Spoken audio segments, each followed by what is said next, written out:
This podcast is just for fun. It's all fake. Don't believe us. Look, do your own research.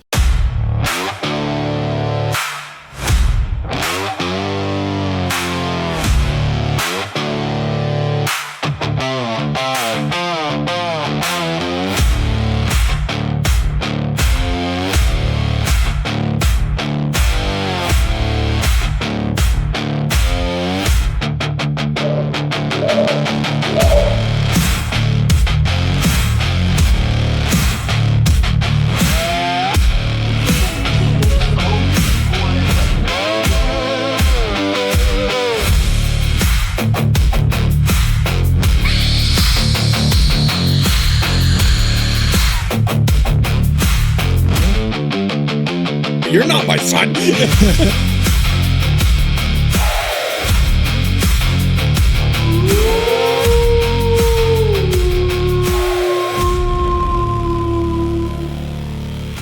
Welcome to the show. Yay! Wow. The last couple weeks' episodes were intense. You know what's crazy is like, I don't know. Maybe it's just in our imagination, but every time we seem to talk about it or anything on any platforms or anything, it seemed like stuff glitched out. Bad. It's probably just imagination. That was weird. I've never seen stuff glitch like that before. I have had more community violation standards restrictions breaking the law from the last two episodes than I have in the entire year and a half prior combined. Yeah. I've never once. It was almost on cue. I've never once had an advertisement for an episode get community standard. I appealed it. It was denied. Yeah. So, and that was for the medical episode. Right. So then I was careful, and I still had it with the insurance one. You know what's crazy? There's probably less like misinformation in those two than in almost any other. Yeah. Because we're we literally really talking about personal experiences and frustrations. We tried to stick to the facts as much as possible because of the warnings of others. And just our personal stories. Right. Like, we didn't dig into anybody else's stories. It's not like we were exposing massive conspiracies, like as far as like proof or like claimed proof. We didn't present evidence of a thing other than just our own Tanner was on experiences. Tanner was on live, and we just briefly started talking about it. His live started glitching out. His phone started saying it was overheating. Like, it got crazy. Like that. My phone went on from cue. My phone went from normal, just chilling there. I wasn't doing anything crazy with it. The only app that was open was TikTok. And then we started talking about shaved black bears, and then it would cleaned up. It cleaned right back up, and my phone stopped overheating. Like literally instantaneously. I was like, why does it say it's... I'm holding my phone in front of the fan, and we're talking about it, and it's still saying it's overheating. And then we start talking about black bears and stuff, and then it quits. I put it back into the place I had it, and it didn't have a problem with overheating the rest of the time. Yeah, it was weird. I don't know how to explain it. Probably just a coincidence. Sure. Everything, all of it is a coincidence. Just a coincidence. Also, I will say this. If you're hearing this episode and you didn't get alerted for the previous two episodes, you manually go back and listen to them because analytics-wise, they are tracking at two of the worst episodes we've ever done. Other than there was one episode that was worse. Yeah. Do you know what episode that was? I don't. The band episode. Oh, okay. The band episode was the only one that is the analytics have tracked worse than these two episodes. That tracks. Which I can't say too much about the insurance episode just because I only have 1 day worth of an analytic, but it's already trending as low as the medical one was. The medical one, it's like, we've got 3-digit numbers across the whole thing. Everything's, and then you get to this one, it's like 50. 50 people listen to it. We've got 50 people in the Patreon. Like, of course, more than 50 people listen to it. Yeah, that's crazy. We don't have 50 people in the paid Patreon. That would be nice. But we have 50 people in the general group, like following the Patreon. Yeah. So I guarantee. Also, I've been recognizing there's been some sketches going on with the analytics a little bit because I know for a fact, based off of the analytics, we have more listeners on Apple Podcasts than we do Spotify. Spotify just alerted us of how many listens I can go in and I can look at the listens. And if I take that number and simply double it, the analytics on our page are short by like 10,000 listens. So somewhere our analytics are being nerfed somewhere. Interesting. Because I can see the percentages and stuff. So I'm wondering if our host source isn't preventing it in order to not pay us for ads. So that's happening. Anyway, yeah. What's crazy is there's no way to prove or disprove that at all. We just trust that they're being honest. Yeah. Unless every single person went and like proved every single listen. Yeah, you would have to. Yeah. Which would be crazy. That'd be super cool. I mean, I probably could. I could, because I can get the analytics from each host. So I can go to Spotify, get my analytics. I can go to Apple Podcasts and get my analytics. How cool it would be to freaking like take all that data and just show it to the host source and be like, "You're lying and you owe me money." How much of an episode? How much of an episode they need to listen to for it to count? Because I know with my music stuff, if somebody listens for at least 30 seconds, I get credit for it. So on podcasts, it's I want to say it's 3 minutes and a download. Okay. If they download it to their phone, it counts as a download, but it doesn't count as a listen. Okay. But it gets tracked that way. Gotcha. So it does track two different ways. Yeah. But I was just curious because I see my music analytics too, and it's similar, but it's different. Because mine counts downloads, it counts streams, which is that they listen for 30 seconds, and then it counts how many playlists it gets put on. Yeah, and mine doesn't track playlists or anything like that. I think the most disturbing part about that is the idea that they're doing that to a bunch of people that produce good content and deserve to get recognized and aren't because they're saying things that Big Brother doesn't like. Oh yeah, right. We talked about it a little bit on one of the shows where we were talking about how they can choose who they want to get big and not big. Mm-hmm. Well, I got a story for you too. Okay, about this. Yeah, I don't have anything against the confessionals. In fact, they're one of the podcasts I actually do listen to. Mm-hmm. I like their content. It's very adjacent to us, and so if people like our content, they probably listen to the confessionals or at least tried them out. Mm-hmm. The thing I don't like about them is like the one thing we have over them. Mm-hmm. I'm an actual pastor. And their lead guy is not, but he brings in faith quite a bit, and sometimes his theology is a little off. That's my only real gripe with them. But that said, I love their show, and not even that. Okay, I shouldn't even say that their theology is off. I would say that I disagree theologically a few times, but that's not to necessarily say that I'm even right. But he is one of those pastors who was involved in that pastor disclosure, big meeting thing. Yeah. And so he had to come out with episodes in order to clear his name. And so immediately my brain goes, okay, are you one of the paid government people? Yeah. And unfortunately for him, and I mean this as respectful as I possibly can make it, unfortunately for them, being involved in that has skewed the way that I look at them. Because now, instead of seeing them as somebody just like me who just happened to get past that threshold and they can make some good money off of the podcast and they've got a big, audience, way bigger audience than we do, immediately my brain is like, okay, what's your motive on this? And he could have just been wrong place, wrong time kind of situation, or close buddy, or just weird coincidence and it happened to blow up and it shouldn't have.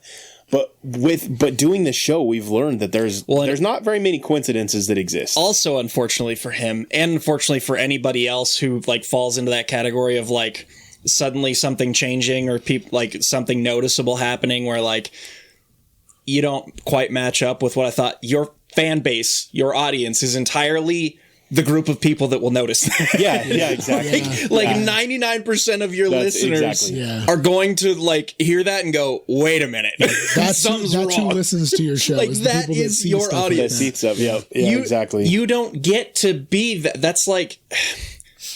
It's like a comedian bombing in front of comedians. Yeah. Like if your entire audience is comedians and you freaking drop a joke and nobody laughs, like, oh, like you know, exactly. You know what's up. That's a problem.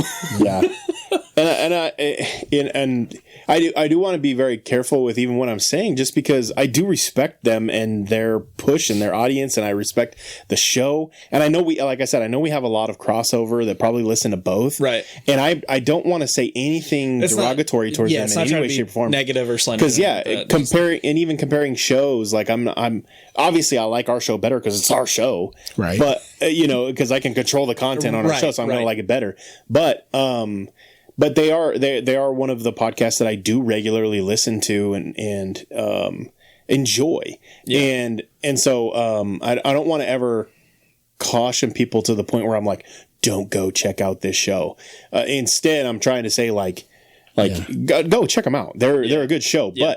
But for me, I now am seeing them through that lens of, okay, are they paid government actors now? Right. Because of the situation, unfortunately. Yep.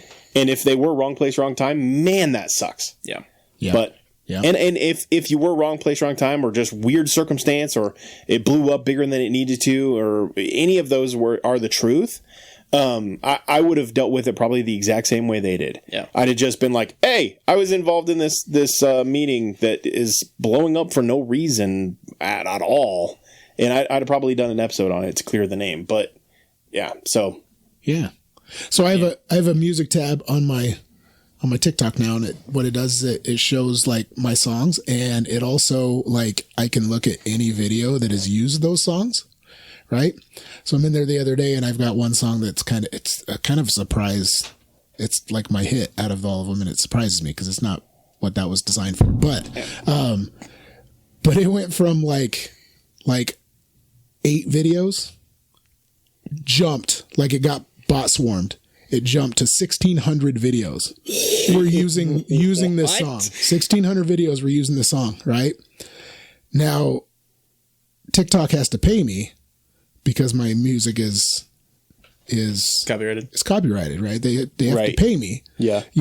And it's not much, but it adds up, But so it jumps to over 1,600 videos, right?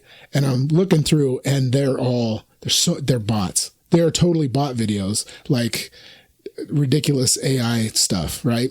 And so I look through. Next day I go through, and there are like 36 videos. They deleted all of those off of there because of all those bots. Because they will swarm with those bots, but they don't want to pay for those bots. Wow. So that was interesting. Temporary use. So, computer. Man. But it was enough. It got me a few new followers and new people appreciating and stuff like that. So, I mean, it did what the bots are supposed to do, I suppose. But I was like, that is insane to get bot swarmed like that. That's so scuffed. Yeah. It was so crazy. But I've seen people's stuff get just bot swarmed like that. I've been there just hanging out but just kablam, Go for it. Do it. Bigfoot effort. Wait. Dun, dun, dun. You know what I noticed? Am I the only? I'll tell you what I noticed after we do this. Mike's gotta crack his. I'm drinking a Ghost 7-Up. New flavor. Oh. Yep. That's what that is. And I'm just liquid death in it. I made what I call a monster mash. It's my interpretation of Scooter's caramel apple Red Bull infusion, but with monster bad apple instead of whatever I got you. Red Bull they use, and it's friggin' fire. That's not bad. I got you. The recipe later. That sounds good. Try it. So I noticed it tastes like Diet 7-Up. 2 weeks in a row, you were only off by one number. I don't know if you picked up on that or not. I did not pick up on that. Yeah, 2 weeks in a row, you were only off by one number. That's crazy. In the ancient days of giants, when the earth was wild and free, a creature roamed the valleys, cloaked in mystery. Is he born of angels' blood and man, a Nephilim so tall, or a shadow of the fallen, yet he the maker's call? He's a biblically accurate Bigfoot, with a lineage from from the skies. Not a myth or legend, but a truth that never dies. Is he a remnant of the Nephilim, a titan standing tall? Or does he have the word of God upon him, the last to hear the call?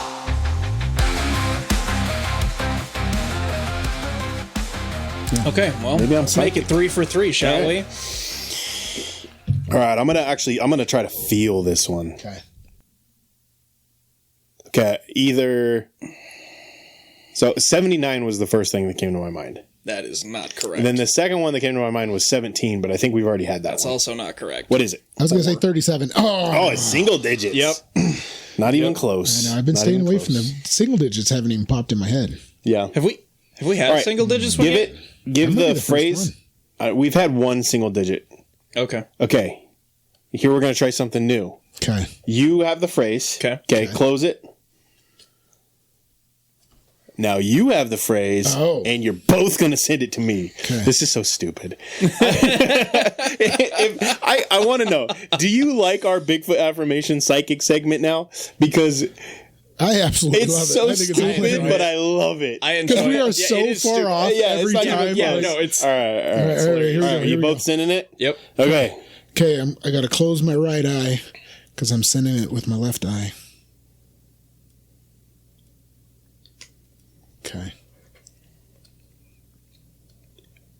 Be courageous and take the hidden path. Well, there's an element of that that's correct. Leave footprints of kindness everywhere you go.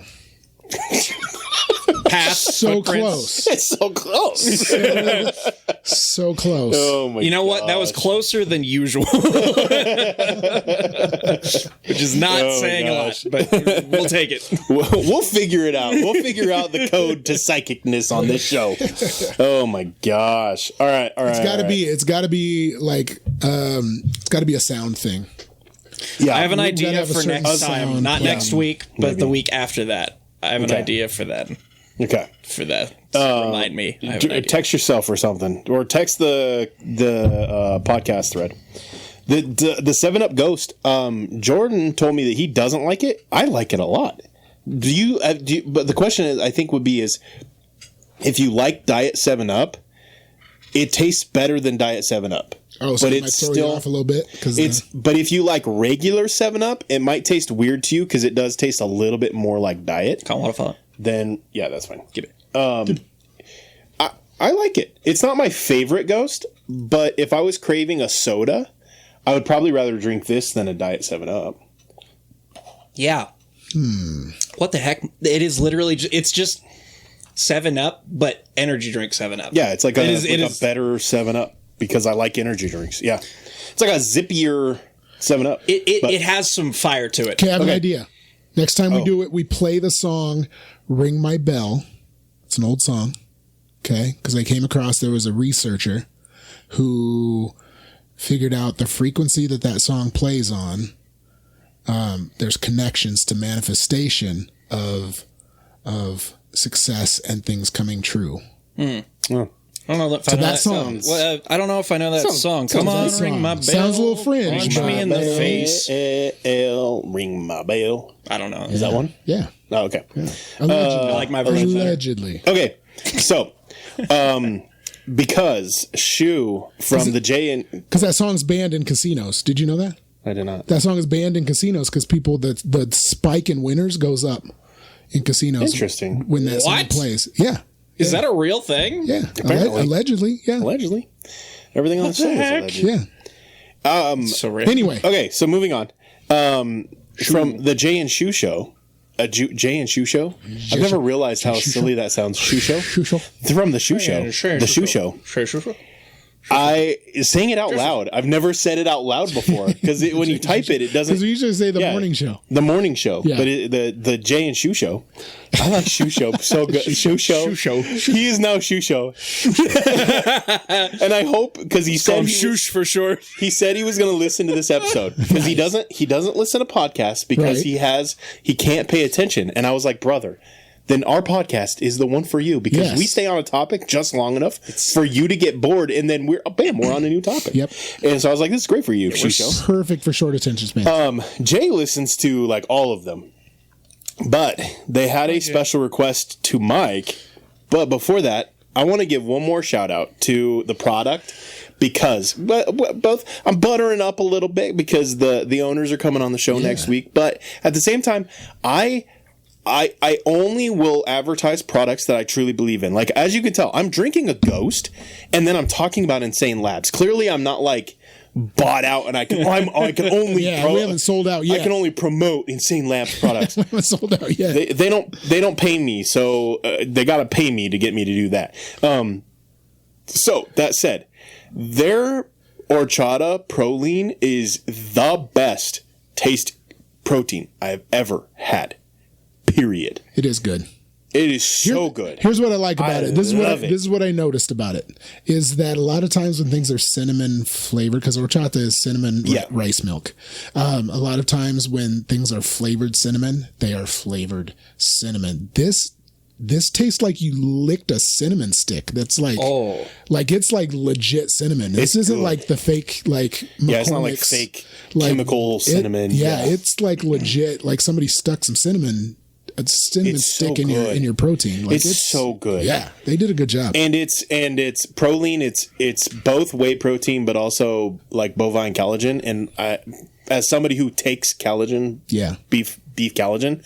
I now don't have to buy that beef collagen each month. I can buy proline instead, and I'm getting whey with my collagen. Yeah. Is it collagen or collagen? Awesome. It doesn't matter. Shut up. I'm sorry. My brain won't allow that. It is collagen. Thank you. I don't think it matters. I'm gonna. It might matter to somebody else, and I'm helping you not sound like an idiot. So you're welcome. So here's how this conversation happened. So on the show, if you're not familiar with the Jay and Shu show, I like saying Jay and Shu show now. If you're not familiar, they have a bunch of like different animal calls, like bird calls and all this stuff, turkey calls and all this stuff. They go crazy when somebody buys stuff, right? Well, they have one on there that's a Bigfoot call, and it's like this little Bigfoot thing, and it doesn't sound anything like I would picture. If I was in the woods and I heard that, I wouldn't think Bigfoot. It's a weird noise it makes. Really high pitched, kind of silly, airy noise. So I was kind of messing with Jay, and I was like, hey, you're doing that wrong. You're supposed to like hum into it like a kazoo, and so he did, and it was weird and strange. And I said, "Hey, all right, so here's what we can do for you guys. We're gonna do our best Bigfoot call on the show just for you guys." Collagen is the correct way to pronounce it. Collagen. I know. Yeah. So we were actually pronouncing it wrong too. No, you were saying collagen. No, you're all saying gin is the last thing. It's jun. Jun. I feel like that's a regional thing because they also say that discipline is pronounced discipline. It is collagen. Collagen, right? Collagen is what it says. It ends in en, right? It's because we're from Nebraska. We say gin at the end. Collagen. GEN. Yeah. Collagen. Mm-hmm. Gin, not gin. Gin. That's what I said. Gin. Collagen. Nope, you're pronouncing collagen. Wrong. You're wrong. Collagen. Anyway, Bigfoot. Go. Since you're the snark. That's a cow. Yeah, it was. Hold on. Wait. A pregnant cow pushing out a little baby cow. Yeah.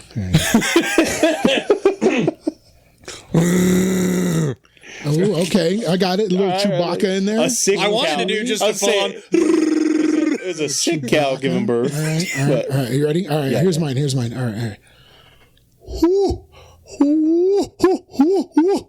Oh, it was good. I was going to go along the same lines as that of like the Sierra sounds. Yeah. Ooh, ooh, like that. Now that was okay. What? Right. It was an actual cow. No, that's the Sierra sounds. Yeah. You got to know your regional. Also, a cow does not sound like that. You've never heard a cow do that? A cow, You grew up on a ranch. Cows what are you doing? Okay, am I crazy? Cows make that sound? I've never heard a cow make that sound. You've never heard a cow do that? No. You lie to me. Have you ever heard a cow do that? Not with that cadence. Not like that, no. I know what you're saying, though, Phil. Phil, you're crazy. I know what you're saying. I think you're trying too hard. Phil. because we had a good one on you. Yeah. And then you were like, I gotta get my payback.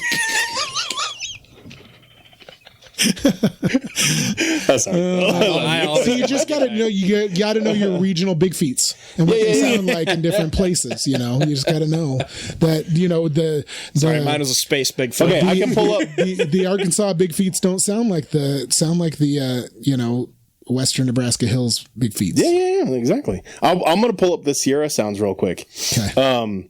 Just so that we can. I know what it sounds. I really got into it. I want to hear. I want you guys to know. I really got into that. It was not cowish. I gave that one my all. You sounded like a cow. You were like. I sounded like a bellow. Yours is like I don't know what it is that they do, but I have heard the sound that you made from cows plenty of times. No, you haven't. Okay. All right. Here's the Sierra sounds. Okay. This is the actual Sierra sounds. Oh, maybe not, because my computer is muted. You got to unmute the computer. Be like, wow, they're really quiet. Yeah. Wow, we were quiet for once. Silence. Sounds like more like a ooh. That's ooh. That's yeah. It sounds more always throaty than yours. My favorite thing in the world is just to picture these Bigfoot hunters out there making whooping noises, and then something answers back, and it's just some other Bigfoot hunters. You ever seen the video of the guy who's making duck calls? He's on his deck at a lake making duck calls, and then he hears the ducks coming back, and he tells his daughter, he's like, "Hey, come here. You hear the ducks? They're answering back." And she looks over and she realizes it's the neighbor on his dock, just calling back with duck calls. They're just calling back and forth to each other. That's hilarious. Okay, current events. I have plenty of current events, and so I want to get to them before we move on. But I wanted to tell a story. Story time. My inner story fight time music. My inner fight dude came out for the first time in a very long time. Oh, nice. Yeah, it was a road rage incident. Road rage in Shatter, Nebraska. So I'm pulling up. I'm driving down the highway, but it's in town, so its speed limit's 30 miles an hour. And there's a mother, father pushing a stroller about a half a block ahead of me, and they're approaching it, and it looks like they're just going to continue walking. And I was like, okay, they've got the right of way anyway. So I slow down and I stop. The car behind me wasn't paying attention. Comes flying up, slams on his brakes, just barely, like, maybe gave 2 feet of space. Mm-hmm. Then there's a pickup hauling a trailer, coming up behind him, and doesn't even attempt to stop. And then swerves into the turn lane and comes up and stops right next to me and is staring me down like I'm dumb and he wants to fight. Nice. And so I just snapped. And so I'm pointing at him. I'm like, and I'm mouthing to him, there's a family walking across the street. And he just continues to stare at me like, you're the problem. So I was like, I roll my window down. And I was like, roll your window down. And so he rolls his window down, and he just like gave me like one of the like what? And I was like, and so then I pull my arm out the window and I'm gesturing, and I was like, there was a mother and a father pushing the stroller. They can hear me. And but I was like, just yell, I let it go. And I can't remember what. I wish Courtney was on the episode so she could let you know what I said, because apparently I was like pretty intimidating. Yeah. And then and he's like, I get all that, but I couldn't stop in time. And I was like, that's you were speeding. I don't remember what I said, but I think I said something along the lines, as a driver, that's your problem, not mine. Yeah. Something along the lines. I don't remember exactly what I said, but Courtney said I was really eloquent in my threatens or whatever, I guess. I didn't really threaten him, but you know what I'm saying? Like, I was pretty eloquent. You appeared threatening. Maybe it's a Shattern thing. But because I almost road raged the other day. But like my pure rage, because like, okay, 2 things. First thing, as somebody who has hauled trailers before in a pickup, you have to give enough space between you and the person in front of you so that you can slow down in an emergency situation and not plow into them. Second thing, you didn't even attempt to slow down. You just immediately got into the turn lane and then slowed down. And then, second thing. Then third thing, you then stare at and gesture at the driver who stopped to let pedestrian cross the crosswalk as they're legally allowed to do, and you're going to pretend like you're not the one at fault in that situation. What county was he from? Wild to me. I didn't check. I was too mad. I was going to say I have bets on that, but was he from? I was so Because let me tell mad. you what, I was coming back from Shadow a couple weeks ago. I was going back home after the podcast, and I'm behind a car from a certain county that isn't one of our counties, and he's driving super slow, and so I'm behind him. I'm leaving enough space, but I'm behind him, and so he all of a sudden slams on his brakes, so I hit my brakes, right, and he pulls off to the side of the road. So I'm like, is he all right? So I slow down, I go past him, because it's a double lane right there, so I go around him, and I drive by, and he's got his head turned the opposite direction. And he has gloves on, white gloves, and he gives me the finger out of his driver's side window as I drive past. Now, Rage Me was like, you know what? I'm going to drive really slow and let him know that I saw that. And then I was like, why is dude wearing gloves when it's 85 degrees outside? He probably just killed somebody. I probably don't want to mess with this guy. So I was like, you know what? I'm going to just swallow all this rage down and just keep going. See, and that's typically what I do. In this situation, for some reason, and maybe it was because I think the implication crossed my mind very briefly of, if he didn't get into the other lane, he would have plowed with that trailer into this tiny car behind us, which would have gone straight into my back end, which would have risked the lives of my kids in the back seat. Yeah. And I think protector, because when you become a dad, there is a different rage that exists within a man. And I'm not gatekeeping becoming a father, but I am saying that when you become a dad, there is a rage that just exists that doesn't come out until you have a kid, and somebody threatens that kid, and then there's just this protective rage, which is like the closest thing I can imagine to what Jesus felt when he's whipping the whip and turning over tables in the sanctuary or in the temple courts. Like, this is the closest rage I feel like that probably is. Just this like justified, I'm protecting something other than me rage. Yeah. That is like something that can't protect itself rage. I don't know how to explain this is important and you don't care about it and you need to, and I'm going to make you. That rage, and I think it was that just flipped that switch and it dawned on me like what the implications were, because if there wasn't a turn lane there, dude would have just plowed into us. Yeah. And then he had the gall to blame me. Oh, I'm still mad about it. What's crazy is I don't experience that very often, because usually when people pull up and they see me, and I know the same thing for you, they see you and maybe they've got this like, I'm going to show this person, and then when they see us, they shrink really fast. Yeah. Normally they just really shrink really fast. That's crazy. This guy was he shrunk at the very end, was just like and started stuttering, and like you could tell it was like he began to regret his decisions. Yeah. But while we're on traffic, before you get into whatever current events you have, and maybe this was on your list, but for those of you who believe in the power of prayer, there's some people that could definitely use it. There was a really bad accident down by Ogallala on I-80. Yep. Really bad. One person dead and quite a few injured very badly. Right. So because of the dust, there's some hurt. Yeah, there's some really hurting families because of a bad dust storm and poor decision making dealing with that. So Yep. Absolutely. That was not on my list, but I'm glad you remembered, because I should have put it on my list. Yeah. Bill Bout got called in to work it. Somebody else decided that they would take the post crash for him. So we have a Patreon member that was called to the scene on. Okay. Just and I'm not gonna name names or anything like that, but yeah. But yeah, so he was giving me updates for the next like 36 hours on it, because one of his close coworkers was on scene for the majority of that, and so I was hearing a lot about it. All right, so next current event. Did you see there was another meteor that exploded off the coast of Massachusetts? I did. Yes. Another one. Did you see some of the videos that like? Yeah. I'm like, that doesn't look like a meteor exploding. Not that I've seen a whole lot of meteors explode, but I was like, that looks like. Well, that's kind of a thing about meteors. That's a pretty spicy. Don't typically They usually don't have like a fire trail.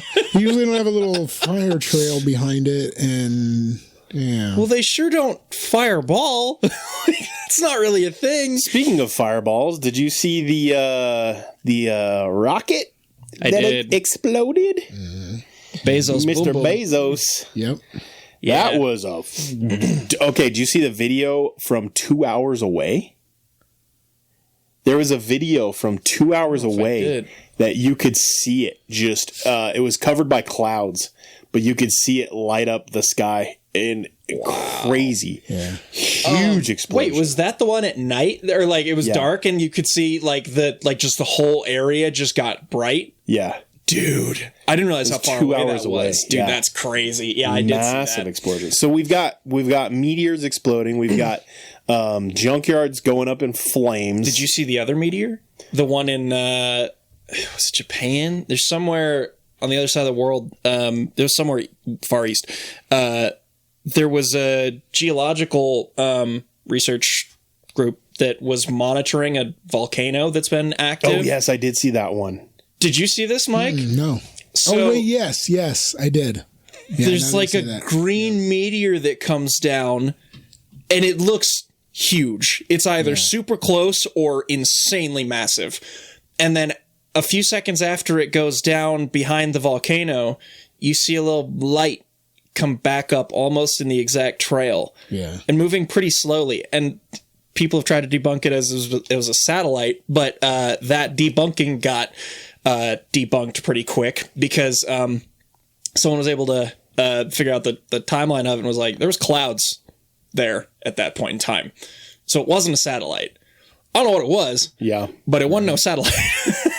Definitely weird. They also claimed that meteor burned up high in the atmosphere, but for that thing to have been that high and look that close, it would have been insanely huge, which would leave very little chance of it actually burning up. Realistically, if it was close, it also didn't burn up because it was way too low and too intact by the time it went behind the volcano. Right. It just basic sense tells you no, that's not right. So I don't know what it was, but not what they said. Yeah, exactly. The Jeff Bezos rocket was called the Blue Origin. That's the one that blew up. Oh, yep. Okay. More like blew up. We created an alter ego for B.A. Bigfoot. Okay. For when we have to talk about the banned topics, he's the shadow banned Sasquatch. Okay. So when we have those episodes where we're going to talk about, those are shadow banned Sasquatch episodes. So we could just shorten it. Not the so B.A. Bigfoots. We got Bigfoot is for the good stuff, and the Sasquatch is when he's Shadow Squatch. Yep. He's the B.A. Bigfoot when it's good and it's positive or fun. And then, Sasquatch. Shadow Squatch. Shadow band Squatch. And I wrote a song about it just because it was kind of fun. Nice. Did you guys, before we get to that one, because that one's kind of a big one, do you see that there was the kind of the bombshell that Doge is still doing stuff. It's just not being ran by Musk's team anymore, I guess. Yeah. Okay. That they just found that the Department of Treasury was spending $5 trillion a year with no budget codes. So there's $5 trillion a year in untraceable Department of Treasury funding going somewhere. Now, they were saying, well, the government was partying on your budget. They weren't spending $5 trillion to budget. You know how much that money was going to black ops guys. Yeah. Like, let's be real. I don't think most people can comprehend how much money $5 trillion is. Yeah. Yeah. That's you know what insane. it takes to spend $1 trillion? Yeah. That's 1,000 billion. Okay. Yeah, for real though. Okay, to get through stuff, just because time, like there was a lot this week, which is crazy. But it was kind of a longer. I don't know, but anyway. Okay, sorry, I'm moving on.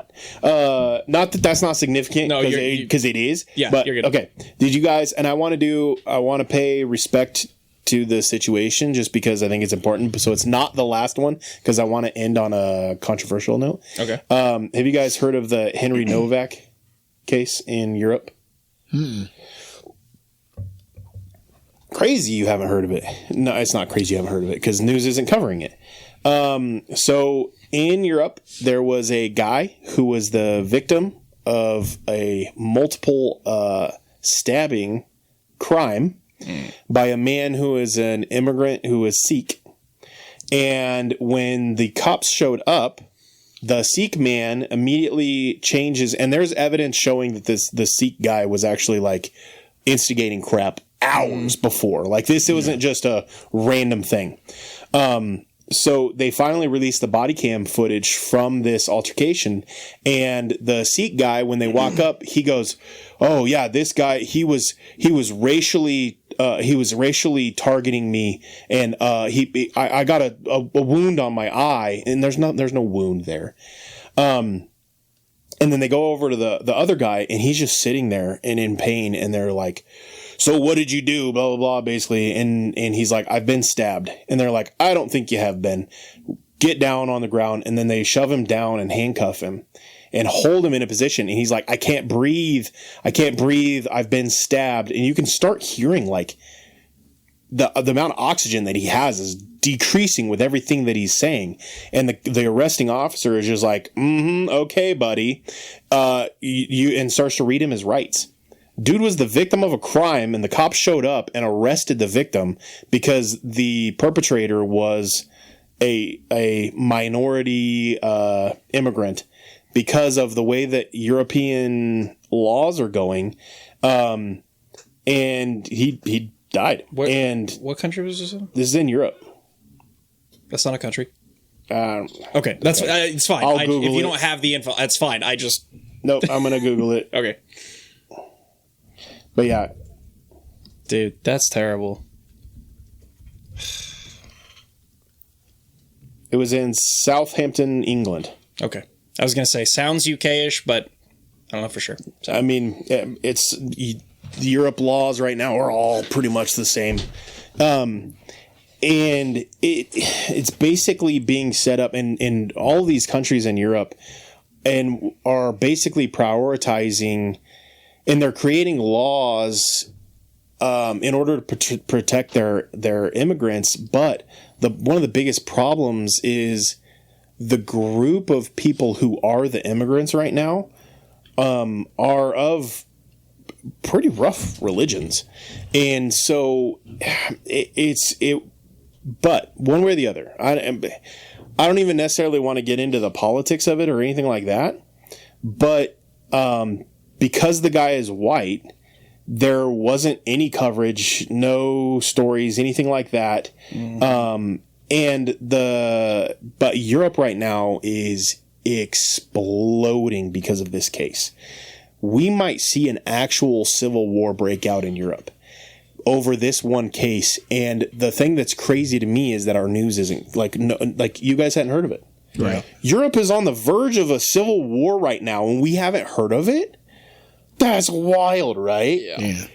Why? Why is that the case? Well, I'll let you answer that for yourself. But either way, I wanted to pay a little bit of respect to it because I think that in the same way, in America, we value. Anyway, all right. Like I said, I'm going to try to stay away from the politics of it. So then there's two more pieces of news. One is just a statement. So there's a guy who he is being arrested before anybody else who was in the Einstein files. Before anybody else in America has been arrested for being in the files, this guy was charged and arrested for creating a $200 reward for any leads that lead to an arrest from the files. What? Yep, I did see that. Yep. Yeah, so the first arrest with the files has nothing to do with anybody in the files other than the guy who's getting arrested is getting arrested for offering a reward for information. For information that leads to an arrest on the files. Yeah. I did. I don't think you can do that. I did see that. They're doing it. I understand that, but I don't think you can do that. I did a little bit of research just to make sure, and it's a real thing. He actually did get arrested for it, and he is on trial, and he will face trial for it. Did you happen to find the advertisement? I'm just curious what it said. He talked about it in the video. I didn't see the actual advertisement, but... Dude. And then the last thing, which is, again, just for fun, but do you see that Peter Thiel has relocated, who is the co-founder of Palantir? Might add. So... If you don't know what Palantir is, they're the company that is tasked with building the AI surveillance and national defense grid for the United States. He currently just relocated his family to Argentina and enrolled his schools there full time and bought a bunch of property and is now no longer living in America. Why Argentina, bro? Why's it got to be Argentina? Who else went to Argentina? Well, Argentina doesn't have any immigration laws. You can just move there. Also, who else moved to Argentina, guys? Who? That's why I'm asking why it had to be there. Who else? Say it. Say it for our listeners. Isn't it ironic that the Palantir guy is following the Nazgul? Yep. We're feeling very Tolkien themed in the end days. All the Nazis relocated to Argentina. There's entire German communities that speak German still to this day there. Anyway, all right, that's fun. So you can learn about that. Peter Thiel's afraid of what's happening in America. Apparently, that's a wild revelation. So anyway, all right, cool. That's all. Neat. Yep. What did he? So, he determined that he needed to get his family out of America, and the reason he moved, quote, was, he has not so he said that he hasn't renounced his U.S. citizenship. That it serves as a strategic plan B for concerns over the direction America is headed. I don't know what that means, but this dude is also a dude who talks about the Antichrist at a level that, like, if there was somebody on Earth currently that is, like, in power that we know the name of, that has the highest odds of being the Antichrist, it's this guy. Yeah.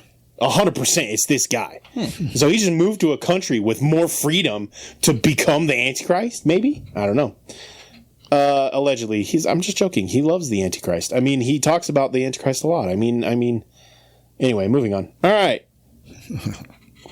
The dude is sketchy. Have you ever looked into him a whole lot?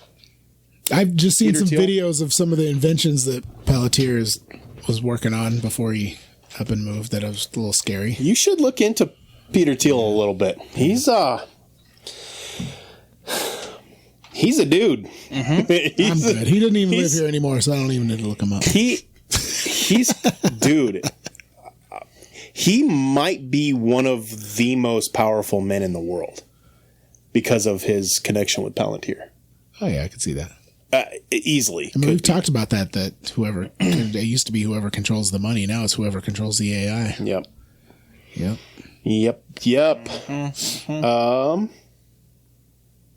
Okay. I have a few more things that I think can wait until next week. And this week, so we had a Patreon episode. I'm going to shout him out. I don't know if he wants me to use his whole name, so I'll just call him Charles. He is a Patreon supporter. He also is on TikTok, and he jumps into the lives pretty much every time I go live, pops in to say hi. He's been in communication with me a ton, and he requested that we talk more about the Appalachian Mountains, and I asked him like specifics, and he's like, I don't know, just like a deep dive. And so we set out to do a deep dive on the Appalachian Mountains. Appalachian's kind of like when people say America, and everybody has to say America, America. Like, you know how hard it was to fight back going Appalachia when you said I know to fight it back. There's so there's people saying America, and then whistling, And then there's one more that anytime anybody does it, you almost have to just go like America. Like Phil over there, he's struggling not to say America right now. No, I'm trying. There's a one that people go. God is good. Yep. Nope. All the time. Thank you. See, that is one of the ones where it was like, because I was told to say it, right? Everything in my body goes, yep. Just to be the spite. Or Marco. I was at a grocery store one time. Some mom was looking for her kid. She goes, Marco! And I went, oh, sorry. Yeah. It comes from the corner. You're not my son. You're not my real mom. Oh, man. Appalachia. Appalachia. Oh, my gosh. Okay. I don't even know where to start. So I will start with one of the things. So we talked about in early on the show, we did episode, I want to say it was like episode 13. We talked about the feral people of the Appalachia. There is so much more to the feral people phenomena than we even found in that episode. I can tell. Can we go part 2 sometime? I don't know if honestly, this kind of is a part 2 almost. Right. But it wasn't the direction I thought you were going. Yeah, no. Because I'm not going to even. Some of this ties into it, but just I could tell our ability as researchers, or at least my ability, like myself, but I think us as researchers has dramatically improved since that episode, because even just like the things that I found that connected to feral people that we could have talked about, that could have easily been a 3-parter episode. It was crazy. And we just spent 1 episode on it, and we didn't even really get that deep into the feral people stuff. But one of the biggest things about the Appalachian Mountains that I think we touched on, but maybe we didn't touch as much on as I would like to, was the sheer cave system of all of the Appalachian Mountains. You know how we feel about caves. Caves are crazy there. There's so many caves that are not even known. You know, they've got the most famous cave system there is a 400-mile long cave system. So 400-mile-long cave system. That's like the entire length of the state of Nebraska.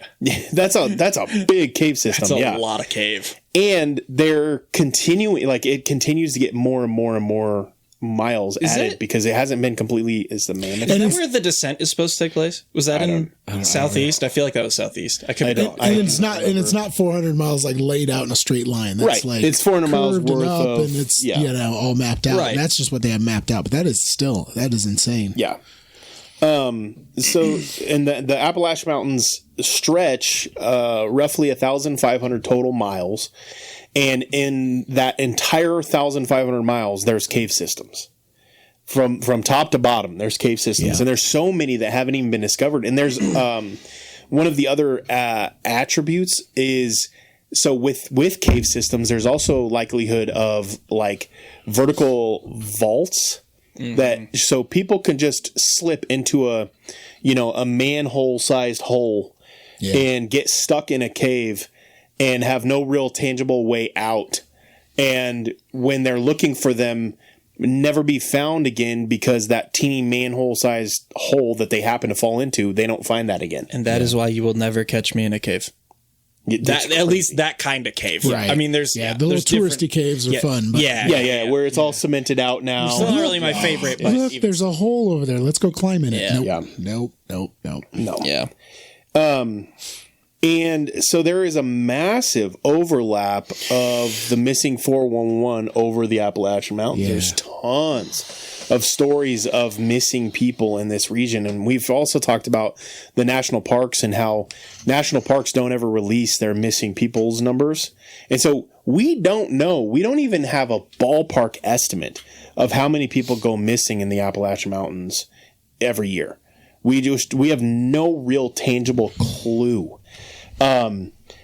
But the craziest thing is that a lot of the stories we get. So one thing I found about the Appalachian Mountains is if you're looking for stories, bro, there's okay. Let's just contrast this.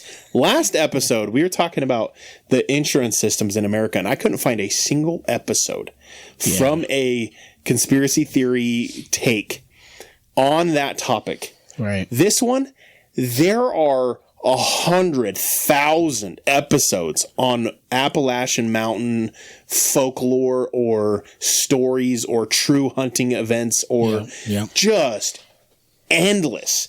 And you pop on Reddit and you got a year's worth of reading to even sift through these stories. Yeah. There's so many stories. And so one of my thought processes goes to, okay, we've talked about in the previous episodes how thick the forests are, how just dead hearing there is and stuff like that. So one of the things that I came up with of just like natural phenomena, and I listened to more stories than I cared to listen to on this topic, just listening to general people telling their stories about their experiences in the Appalachian Mountains. The recurring events that occur are things like the forest all of a sudden going silent. Mm-hmm. You've got the not deer things. Yeah. You've got the whistling that sounds like it's off in the distance and then in a different direction. Yeah. Or if it's loud, it's close. If it's quiet, then it's far away things. But some of the crazier parts of what I started to find was like throughout history, there's been people who have talked about like caves appearing and then disappearing. Yeah. Like they'll be in an area that they're familiar with. They're hunters and there'll be just all of a sudden a cave entrance and they're like, oh, there's a cave there. And they're like, I'm not going into the cave because that's stupid. Maybe I'll go and get my cave stuff. And they'll come back with like flashlights and stuff like that to go look at this new cave that just showed up. No more and they can't find the cave. And it's their hunting grounds. Like they're familiar with it. They know. Like I just picture as like, I know like the Shattern State Park. Right. I know the Shattern State Park so well, at least that immediate 3-mile area, because I'm out there all the time playing disc golf, we go on hikes out there. We Courtney goes out taking pictures. We bring the boys out. We're out there all the time. It's our hunting ground, so to say. Mm-hmm. And so imagine a cave popping up there. And then you come back the next day and the cave is just like gone. Like things like that. So, but the problem with these stories is it always leads to, okay, is this somebody telling a tale or is this an actual event? Right. And that's the hard part. So because of all of that, my thought process was I want to go a different direction with this on my research. However, Phil, you came up with, so I want to start with your stuff that you researched first. Okay. So the first... So I would say we could probably take about like 10 minutes, like less than 10 minutes per thing. That works. That's 5 to 10 at most. Probably about what I've got on each anyway. Perfect. So that works out. So the first thing was I actually came across this a couple months back and was just kind of keeping it in my back pocket. And this worked out really well. I was listening to the No Dumb Questions podcast, and they touched on cryptids momentarily, very briefly. And Destin Sandlin, who's also of the Smarter Every Day YouTube channel, he mentioned that his local area of Huntsville, Alabama, has its own cryptid that I had somehow never heard of before, and I don't know that you have either because you never mentioned it. The White Thing. The White Thing? The White Thing. I thought that was you. That sounds like a 1960s disco song. Close, but not the same at all. Maybe, I don't know, it could be. I don't know what that song was supposed to be about, to be honest. If you tuned into my TikTok live yesterday, that'd probably be Pork Chop. Oh, yeah. He's the White Thing. Yeah. Anyway, those who know, and move on. Yeah. We love you, Pork Chop. So, the White Thing, there's two different versions that I've come across. One seems to be widely accepted as the correct thing by locals, like people from the area. But then there's a bunch of other people who say they've seen something different and attribute it to be like the same thing or something similar, but very different description. So the generally accepted one by residents, locals, is it's a large, white, kind of weird cat-shaped creature, almost like a lion, but it's weird. Like, it's weird. It's not the same. Yeah. Some say it has kind of sloth-like attributes as well, like kind of like a big white cat sloth thing. I don't know. It moves very quickly. It's like a cat? Like a cat. So I came across the Wampus cat? Yeah, I came across Is that another? I've heard of Beast that. of Berry something too. There's a few different cat stories that pop up. In yeah, continue. So it kind of makes like fast, high pitched screeches. Some people say it sounds kind of like a baby crying. Like very, very strange things. But the like most common thing as far as like attributes is very quick. Like one dude I just came across some people talking about on Reddit, like their experiences with cryptids in this area, and one dude said I think he was a professor, self-proclaimed, traveling back and forth between somewhere further northeast and New Orleans. He was going back and forth, and so he was going through this area, and it was late night. And he saw a deer come flying across the road. Looked like it was running away from something. And then this thing came out of the ditch and up onto the road and just stopped, looked over at him, and then took off again. And he said it was like the size of a small car. Like, it was huge. But kind of, he thought it was maybe a wolf at first. But then he asked a friend that was from there if they had wolves in the area. Like, no. And he's like, well, there must be some. And then he heard a description of this thing later. And he's like, oh, that's what that was. So I don't know. That's crazy, because the Wampus cat, which is, according to the 5 seconds of research I just did, is like in the Appalachian, the Cherokee mythology, but also into like the Ozarks, and it's a cat that is between 7 and 20 feet long, up to 500 pounds. And in 1936, the Knoxville News Sentinel described it as having a body of 15 to 20 feet long and eyes like small moons.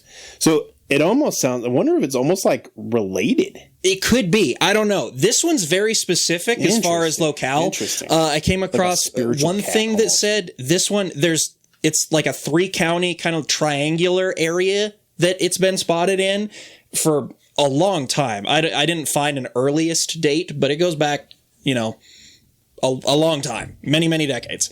So that's that one. The other description that people have kind of attributed, and I think this could just be a different creature that people have seen, but as like an albino Bigfoot type thing. Yeah. But it doesn't have a face. Yeah. Is what a lot of... What is... Oh, say it again? It's like a white... Like what's the name of this one? No, this is other people...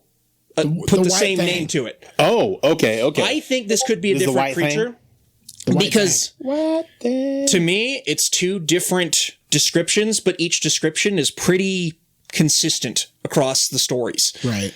There's been quite a few people that have talked about this thing. It's a humanoid creature and very pale, furry, no face. Come across that one a few times. Faceless. So that's creepy. I know. I hate it. It is interesting because when I was doing research on the Appalachians, one of the creatures that shows up that's not necessarily named, but there's like documented like criminal police investigations into.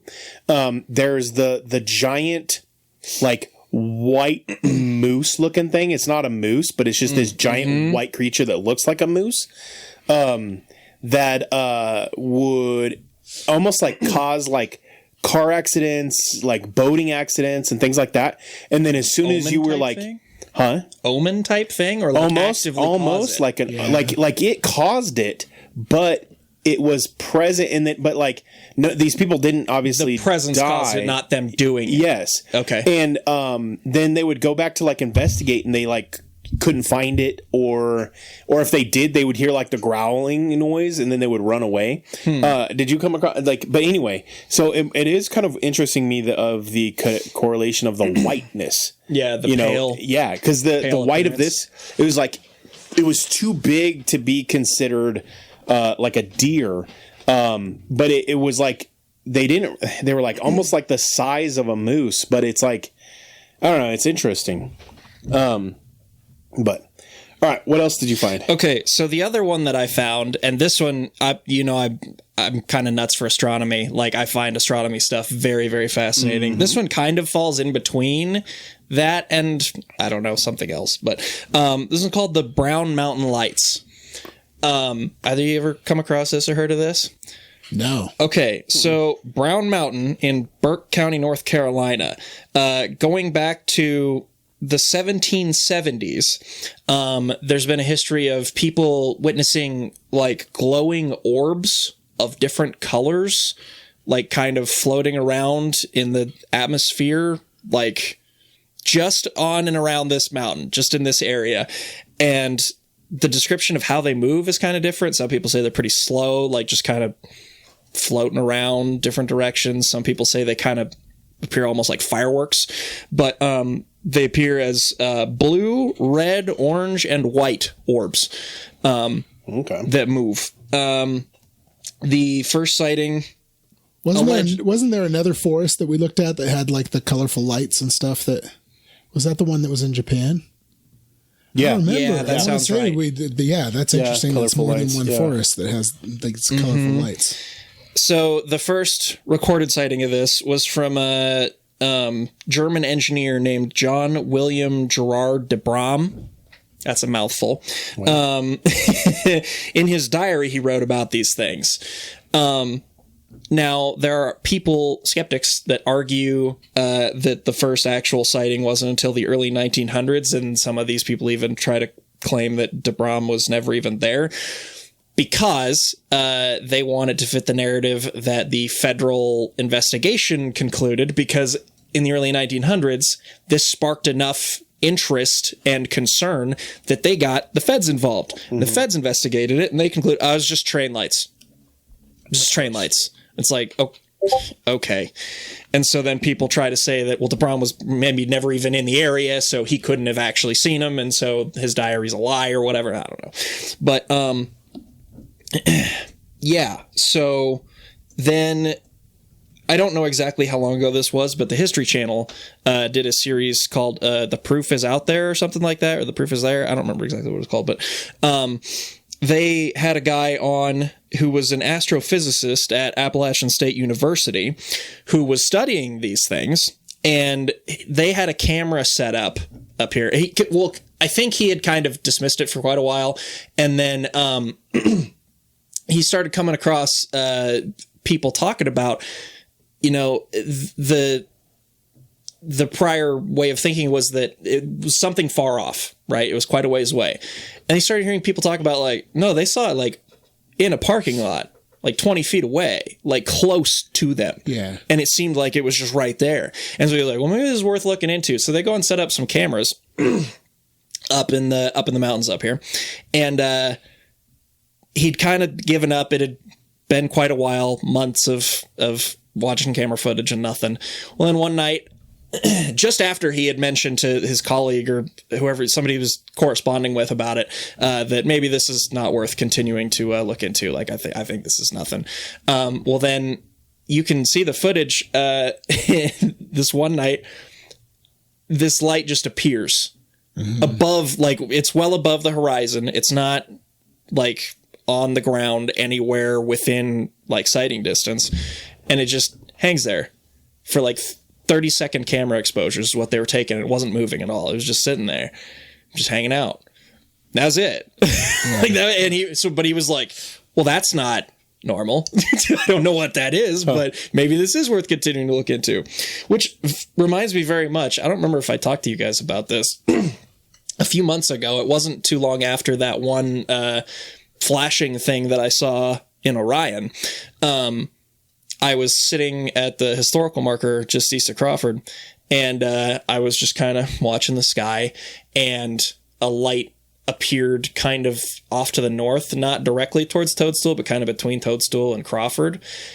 Same thing, kind of above the horizon, but it just kind of went back and forth for a few minutes and then disappeared. And my first thought was drone, but I was like, it's not really a drone type light. It doesn't look LED. It looks almost incandescent, like it had a glow to it. It wasn't like a focused light. And then disappeared. I was like, okay, that was weird. And then a few minutes later, the same sort of light appeared pretty much straight north of me.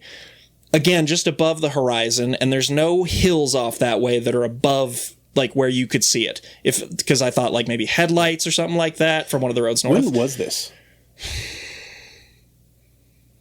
Probably like October. Okay, November, something like that. Because I like literally what you're explaining. One night when Courtney and I were driving home, we saw something literally identical to what you're describing to the north, directly to the north, and then it disappeared as fast as it appeared. It didn't drop. How long was it visible? Gosh, for us, it was only maybe like 20 seconds. Okay. The one I saw was like 5 minutes. So, well, it was. I will say we didn't see when it appeared. Okay. We just all of a sudden we noticed it and we're like, that's a weird light. And then it was just like 30 seconds later, and then all of a sudden it was gone, and we were just like, "Did you see that?" And then she was like, "Yeah." That was weird. I took video of it. I will look and see what the date was. It was late fall, sometime in the winter. I don't remember exactly. But, I don't remember what it hung there for like 5 minutes and then disappeared. Crazy. It just hung there. Yeah. It was just like the video or the camera exposure that this guy had. Crazy. But so this is a well-known local phenomenon that goes back a long way. Yeah. And so that's the reason that skeptics seem to want to try to like make it fit that narrative is, well, DeBrum wouldn't have been there because this was that would have been before trains. So that debunks the train light argument. So that was kind of the that makes sense. I think the reason for that. But Interesting. I don't know why the dude would just lie in his diary. Yeah, right. So I don't know. Just make something. But yeah, that's the two things I found. Just so kind of weird. So interesting you talk about the brown lights, because I did make a connection once you'd said, I was like, where did I see that? I saw that somewhere, but I couldn't remember. Did I see that when I was researching? So I came across a guy named Michael Persinger. All right. Michael Persinger was a researcher who studied electromagnetic fields. And he found it interesting that the Appalachians have one of the strongest, if not the strongest, points of electromagnetic anomalies in the entire world. And so he started researching it and trying to figure out if he could recreate the same frequencies, I guess, of the same electromagnetic field that exists in these hot spots in the Appalachians, right? So he built this room and he built a helmet, and he called it the God helmet after the research, because he would have people come in, they put this helmet on, and then he would manipulate the electromagnetic field in the room. And the people would think that like he was playing videos and things in the glasses, and they would hear things, they would think it was auditory, but they weren't plugged in. The headphones they were wearing weren't plugged into anything. So just in the electromagnetic field, they would hear voices, they would see lights, and in some cases they were convinced that they were talking to someone and having conversations in this room, just because of the electromagnetic fields. And those fields were modeled after the readings and stuff that he took in the Appalachians. And one of the things that they said later on was that some of these brown lights, but that doesn't explain why somebody got a picture of one either. But they were saying that when there is a low-grade earthquake in the area, the number of sightings and things of paranormal things ups. So they've tried to use this science to try to explain the deer and the moose and the weird spirit things. I have a new theory. I have a new theory that connects to that, kind of, because there was one dude, there was a bunch of comments, people talking about their experiences seeing this stuff when they were, and like 3 or 4 people, different people said, lived in the area for over 40 years, 50 years, whatever, and I've seen him like 3 times. Right. One dude said he'd seen him like 5 or 6 times, always in October, which I thought was interesting.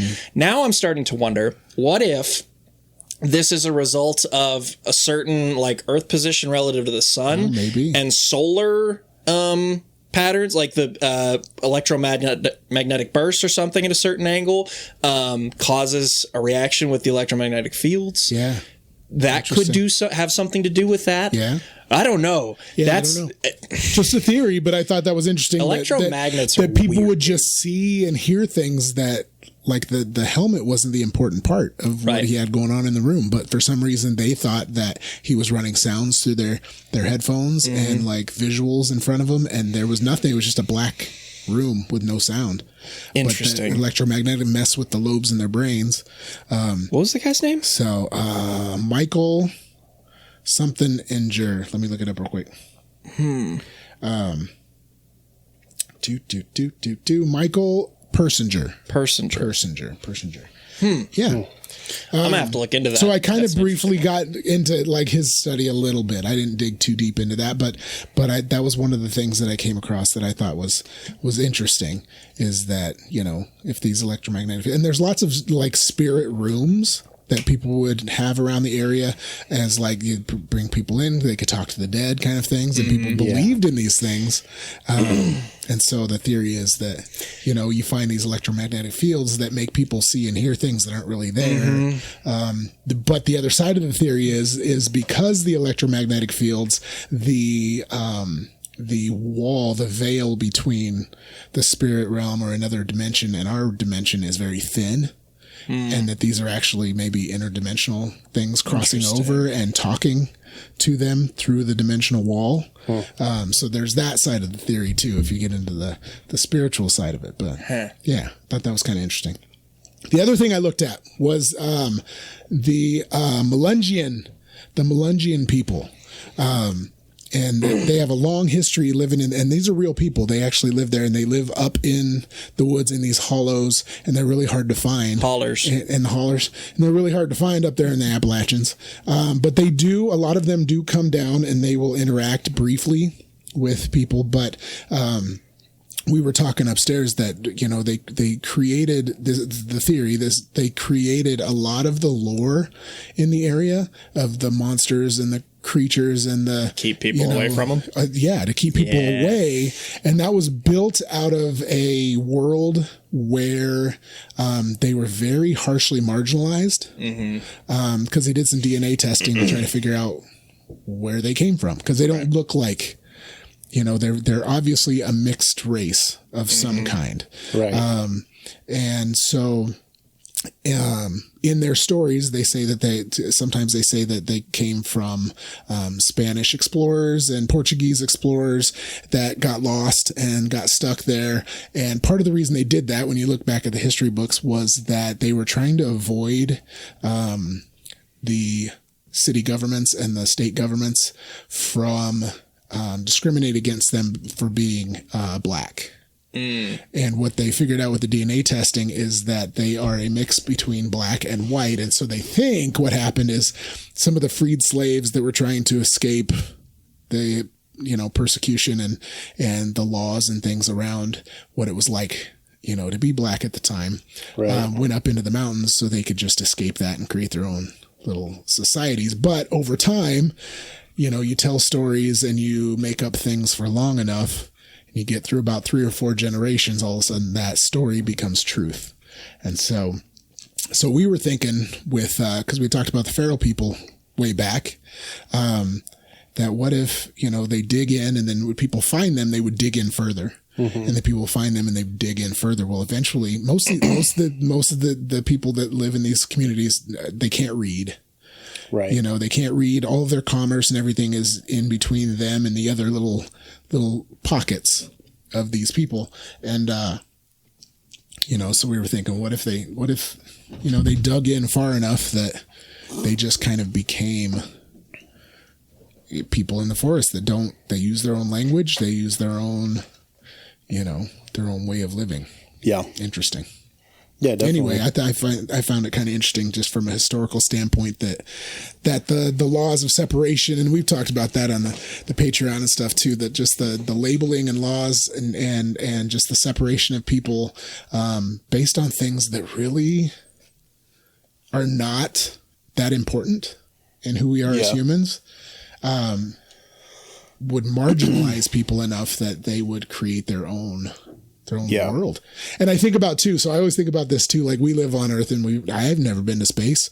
And so I don't know what's out there, other than what people tell me and show me. So I don't know.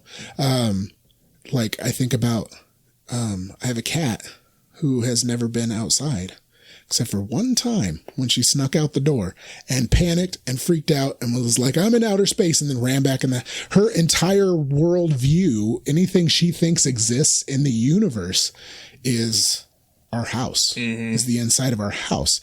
And so I think, there's some of these tribes that they observe that people aren't allowed to mess with. And, they just kind of exist in this vacuum, away from society and other things like that. And so maybe some of these feral people that have been embedded deep into these woods for, 3, 4, 5 generations, they don't even know that anything is going, and they stumble on something out in the woods like that, a car, anything like that, man. Yeah. That would be scary. Yep. Yeah. Yeah, exactly. So just to ground things and kind of put it in a real world kind of situation. But yeah, my only real tangible pushback on that is that most societies that existed outside of Western cultures put a significant influence or a significant priority on storytelling. Yes. As the historical way in which they remember things. Right. So my question would be, did that culture have a storytelling position, historical, whatever they called it? Right. But the precision at which most cultures honored that position and required that position to be precise. Yes.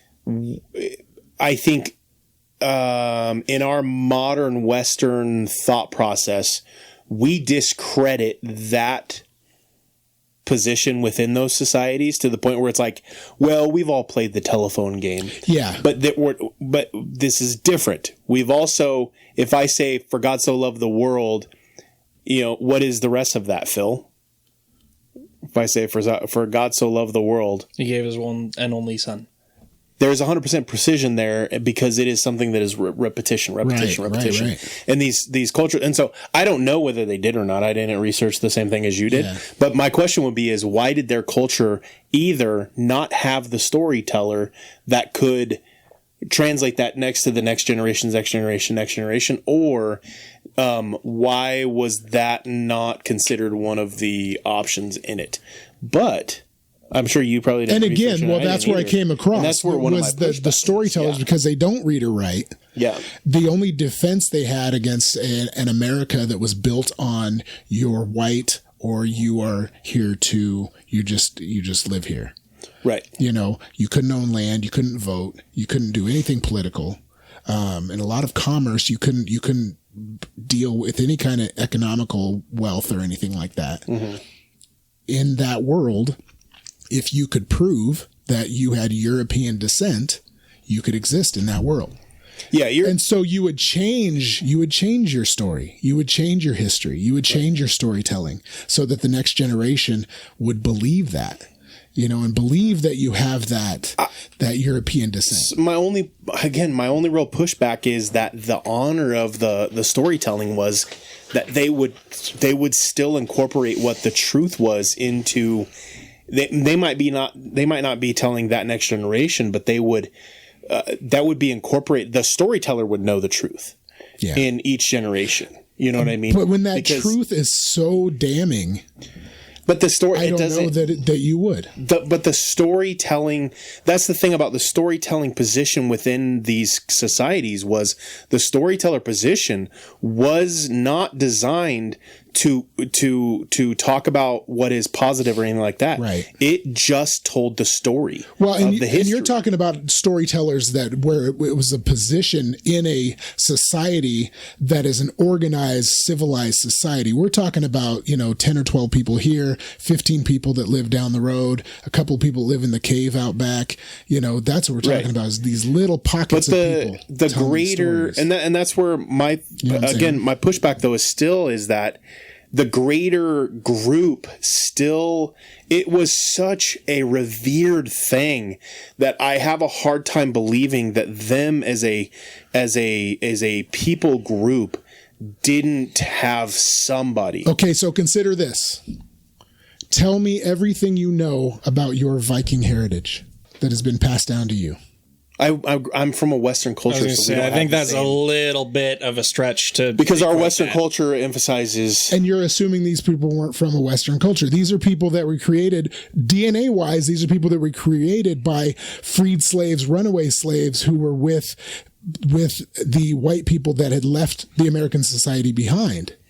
That's where this culture came from. They're not an organized base culture that has existed for thousands of years. They were made up from people running away from a government.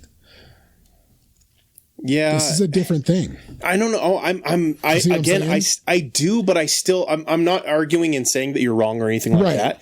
But the natural pushback is even within the slave systems, there was still an incorporation with songs and that heritage of telling the story in a new way, in different ways, was still so ingrained because it was such a huge part of their societies that I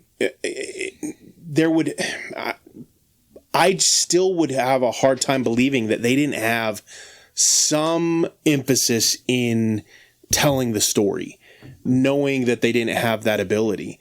I just imagine if all of a sudden we had an EMP blast and we no longer had technology, no longer had paper, no longer had anything at our disposal, we would begin to tell stories to our kids in a different way.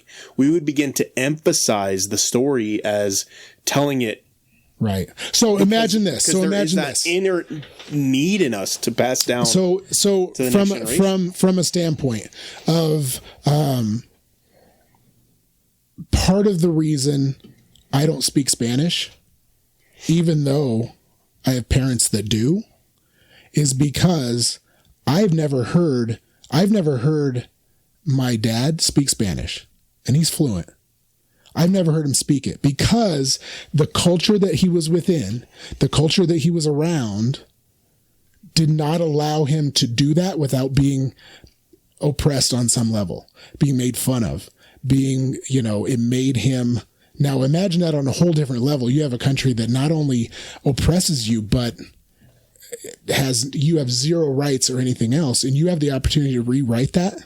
That's what I'm saying. But there's no getting around the DNA. That's what I'm saying. There's no getting around the DNA. Right. But the people who stayed in the forest they're not people who are trying to incorporate back, is what I'm saying. Okay. So I'm not saying you're wrong or anything like that. I actually agree with you. I'm trying to figure out where you're going with it, because the DNA shows that the story they're telling is wrong.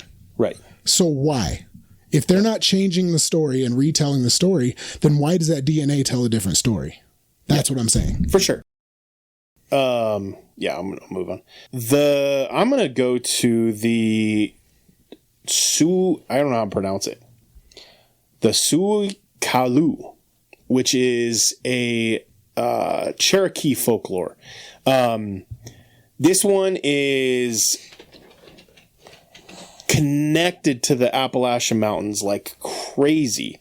He is one of the most important figures within the Cherokee tradition, and possibly the best overlap as to what Bigfoot could be in the Appalachian Mountains, and what historically the Cherokee people believed, what we would call Bigfoot, what they believed. And so the stories of Bigfoot actually go back past the Western civilizations.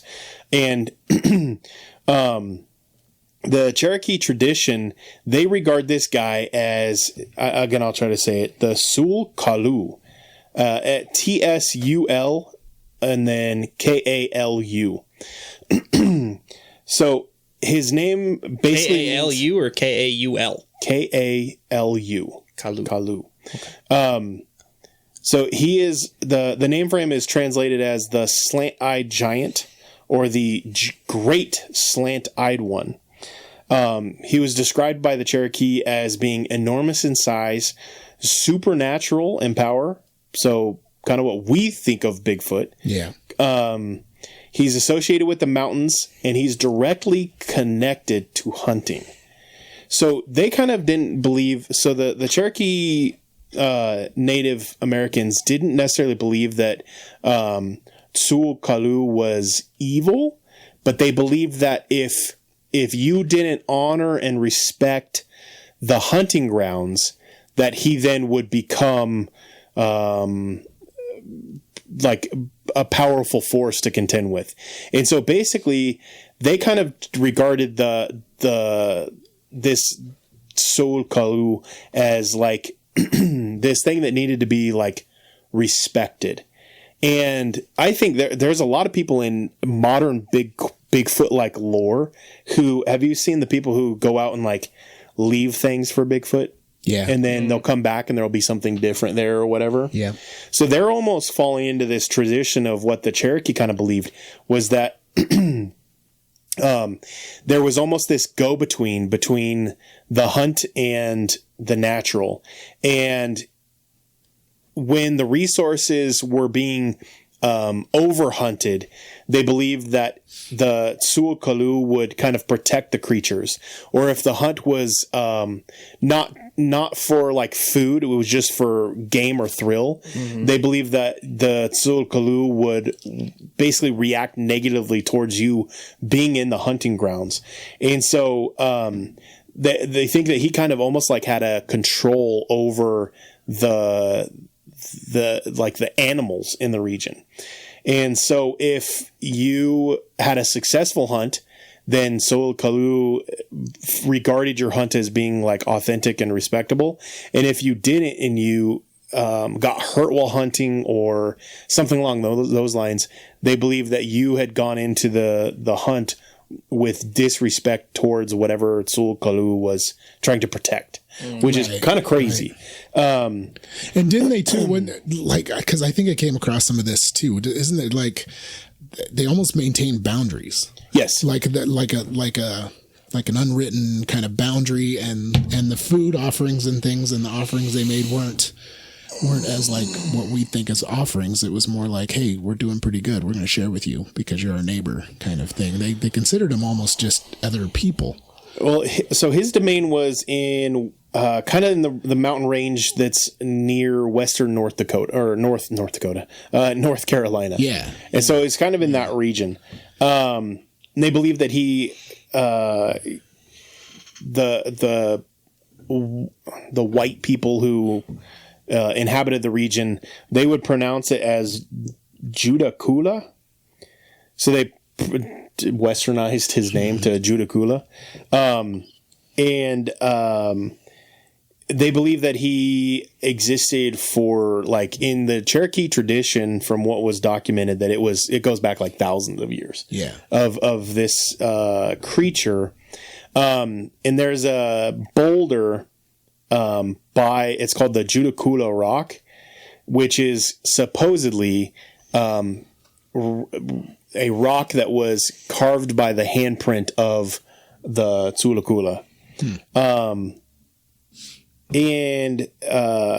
But yeah, so the modern name for it is Judaculla instead of Tsul'Kalu. I don't know, but it's Judaculla. I'm not laughing to make fun of you. I'm laughing because it's funny. That's a hard name. Yes. But they would find like footprints and stuff like that. And that was like their evidence that he existed, was the footprints and stuff. Yeah. I just think to modern Bigfoot, the only thing that people can ever seem to find of Bigfoot are footprints. And then they cast the footprint. And so it just kind of seems like there's a big overlap with what we modernly refer to as Bigfoot. Back then, the Tsul'Kalu, Judaculla, there we go. We'll just call him that. they would find like broken trees and like whole trees and like uprooted trees put upside down. Like that's all stuff we refer to as like Bigfoot stuff. Yeah. So this is like the Cherokees, the Cherokee Nation's Bigfoot. And so it's kind of crazy seeing each, like so many different Native American cultures that have their own name and like belief system associated with what we modernly refer to as Bigfoot across the board. Like if somebody were to encounter this today, they would go, "Oh, that was Bigfoot," right? Not, "Oh, that's Judaculla." Right. You know what I mean? We live in such a connected world too. If you saw something and you put it out there, everybody's going to know that you're talking about some sort of cryptid Bigfoot thing. Yeah. And it's such a part of our culture that people just start dismissing it. But back then, a lot of these cultures that had their own version of Bigfoot, they weren't connected. They weren't telling each other, right? Their stories. Yeah. They all were seeing this thing, that just existed in the forest. The emphasis on like it being like more of a spiritual being than like just a regular, like an animal. Like it wasn't like this big creature. It was like a spiritual being. Yeah, and that's always intriguing to me is when they associate it as being a spiritual being, because that's kind of like my thought process on what Bigfoot actually is that, you know, it's not just an animal, because if it was an animal, then if it is just an animal, then it's suppressed. Yeah. Or it doesn't exist.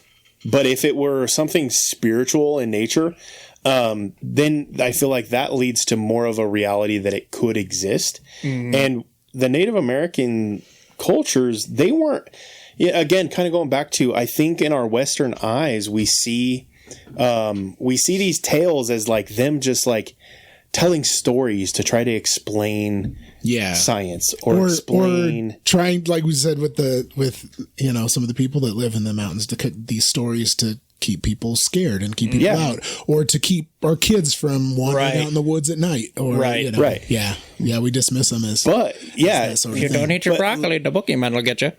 But then the Native American cultures, like they really tangibly saw this as the reality, and I don't think they were like they weren't stupid. They weren't making up stories just for fun. Like something gave them the belief in this.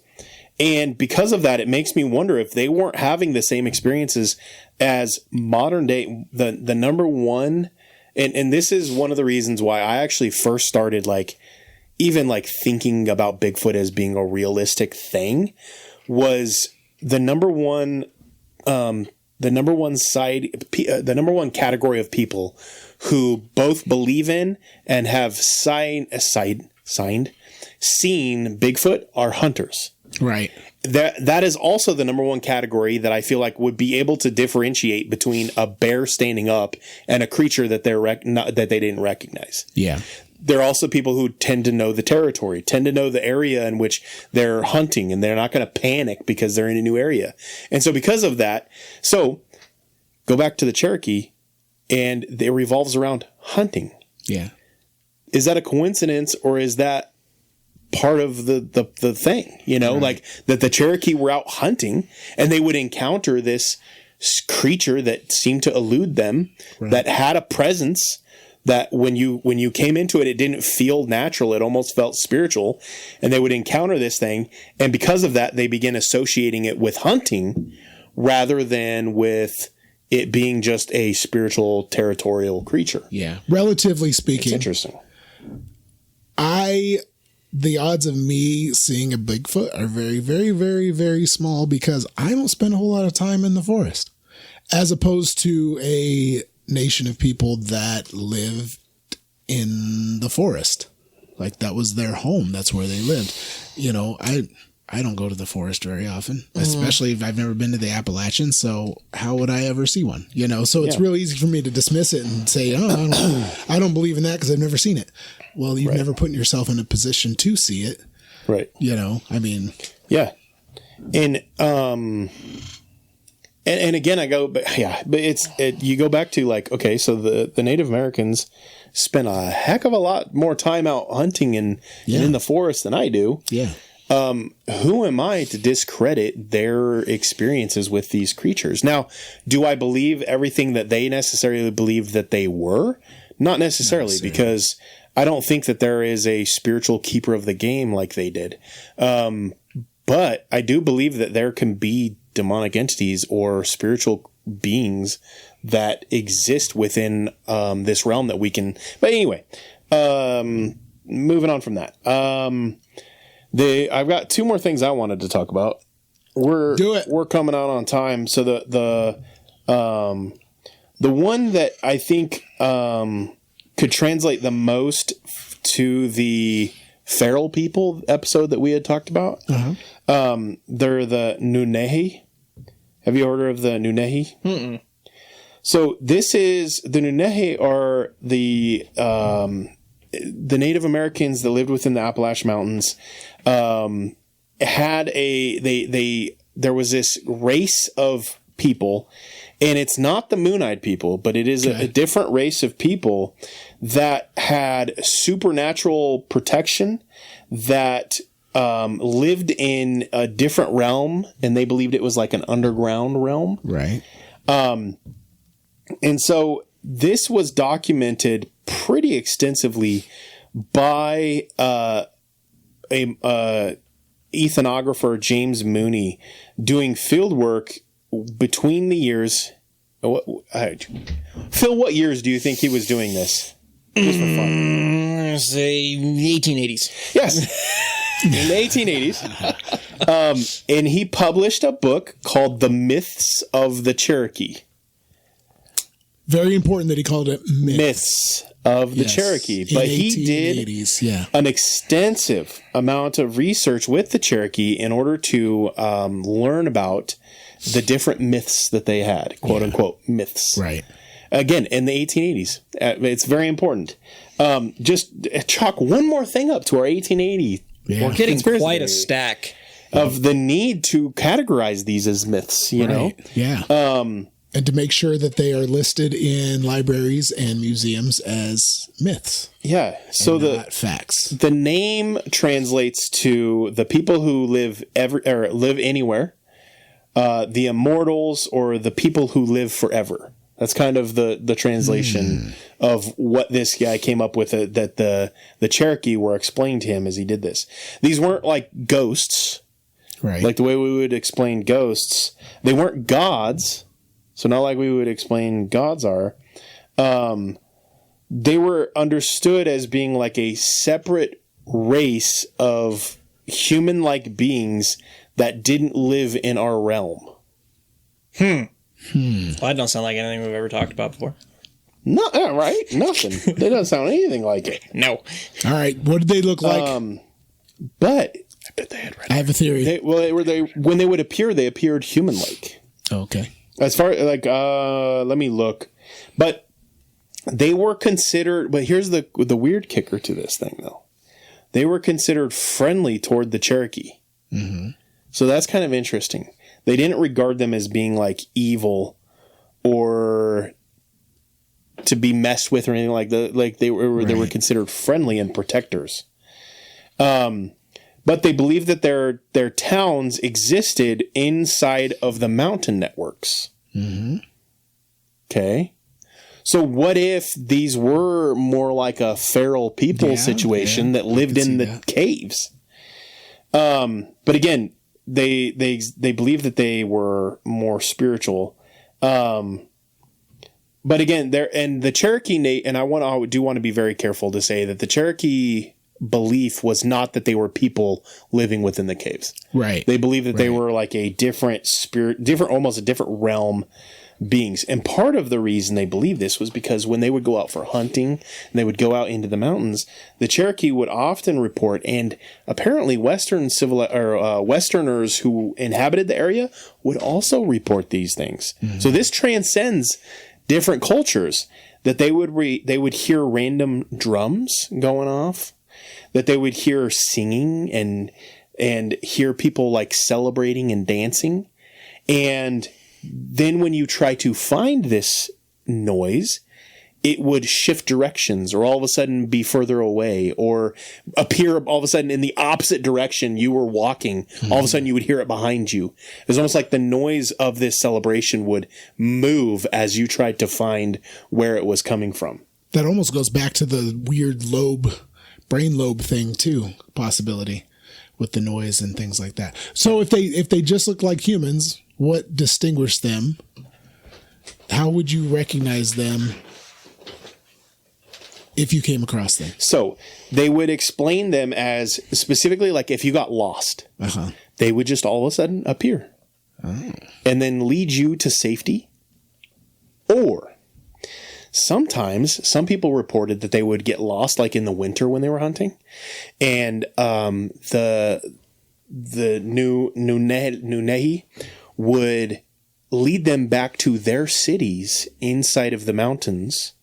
And it's almost like the door would just like appear, and they would go in, and there'd be like a city of people inside of the mountain. And then once the weather was more appropriate, they would then lead them back to the Cherokee tribe places, to the city or whatever, and lead them back to their place of home.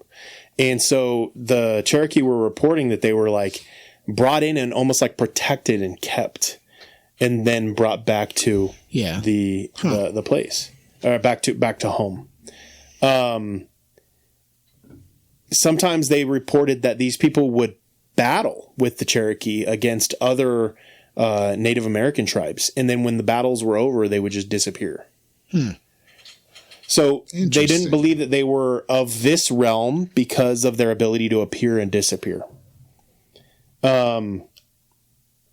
So the Cherokee also reported that at times they would like come in and like warn them, be like, "Hey, this building, in 24 hours, we're going to come and take it."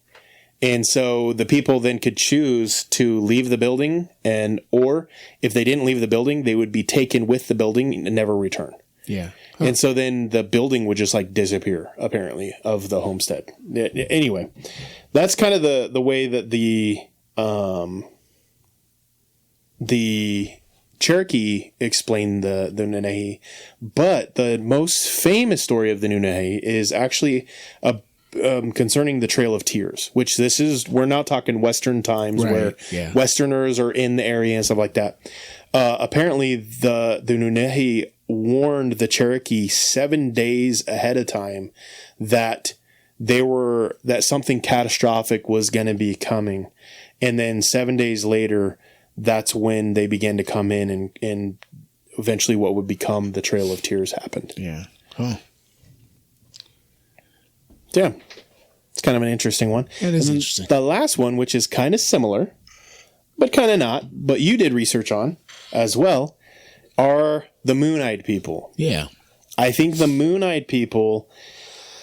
the Moon-Eyed people. Where do we start? Where do you want to start with this? So Moon-Eyed people, I've been talking. So when I was looking kind of a little deeper in the Moon-Eyed people, I thought it was interesting how much it lines up with like European, like little people.